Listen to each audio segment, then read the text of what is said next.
Mwabantu mwe igitego rukumbi abafana ba The Ben bajyaga barisha Bruce Melodie uko bakoranye n'umuhanzi w'icyamare nka Diamond Platnumz noneho biraza kugenda bite. Bruce Melodie anaze bombe hanze atangaza ko indirimbo yitwa Pom Pom yaramaze amezi arenga 7 ateguza abakunzi baranarambiwe igihe izagera hanze.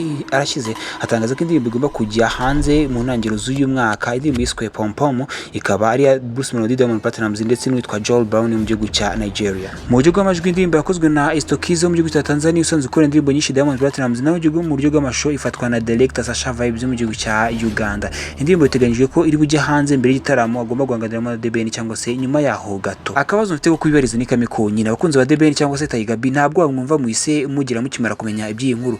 Naho niba uri umufana wa 001 dure muri comment nk'ibisanzwe, nitwa Journalist G Bruce. Ciao ciao.